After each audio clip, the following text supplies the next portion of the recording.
ଝିଅ ଛଅ ଘର ଏକ ଏ ପିଲାମାନେ ପ୍ରଭୁଙ୍କ ସକାଶେ ପିତା ଓ ତାଙ୍କର ଆଜ୍ଞା ବହୁତ ସମସ୍ତଙ୍କୁ ନମସ୍କାର। ମୋ ନାଁ ଈଶାନ କୁମାର ନାୟକ। ମୁଁ ଗୋଟେ ଈଶ୍ୱରଙ୍କ ବାକ୍ୟ କହିବି। ଯୋହନ 1:1 ଅଧ୍ୟାୟରେ ବାକ୍ୟ ଥିଲେ ବାକ୍ୟ ଈଶ୍ୱରଙ୍କ ଛବିରେ ସେଇ ବାକ୍ୟ ଈଶ୍ୱର ଥିଲେ। ସମସ୍ତଙ୍କୁ ନମସ୍କାର। ମୋ ନାଁ କିପସେଲି ନାଗ। ମୁଁ ଗୋଟେ ବାକ୍ୟ କହିବି। ମାଥ୍ୟୁ 5:7 ଦେହର ଲୋକେ ଧନ୍ୟ କାରଣ ସେମାନେ ଦେହ ପ୍ରାପ୍ତ ହେଇଥିଲେ। ନମସ୍କାର। ମୋ ନାଁ ସୁଫାନ। ଯୀଶୁ ବାବାର ବାକ୍ୟ କହୁଛି।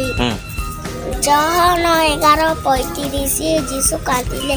ଜହନ 10:30 ମୋ ପିତା ଏକ ଆଦି ପରମେଶ୍ୱର ଥିଲେ। ଆକାଶ ମଣ୍ଡଳ ପୃଥିବୀ ସୃଷ୍ଟି କଲେ। ଲୁକ 19:10 କାରଣ ଜଗତ ଏଡ଼େ ପ୍ରେମ କଲେ। ଏଫେସୀୟ 4:4 ସଦା ପ୍ରଭୁ ତାର ଆନନ୍ଦ କର। ପୁନଶ୍ଚ କହୁଛି ଆନନ୍ଦ କର।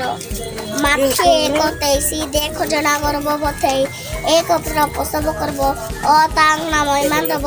ଇମାନର ଅର୍ଥ ଆମ ମାନ ଈଶ୍ୱର।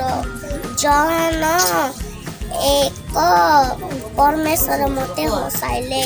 Isaiah 45:10 to me and B7:22। ନମସ୍କାର। ମୋ ଭାଗ ଯୀଶୁଙ୍କର ବାକ୍ୟ କହିବି। ମାଥ୍ୟୁ 6:2 ଏଣୁ ଦାନ କରିବା ସମୟରେ କପଟିମାନଙ୍କ ପରି ନିଜ ସମ୍ମୁଖ ଦେଇ ତୁରୀ ବଜାଇବ ନାହିଁ।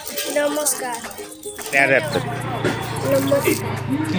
Jesus said, "Let the little children come to me and do not hinder them, for the kingdom of heaven belongs to such as this." Matthew chapter 19 verses 14. Thank you.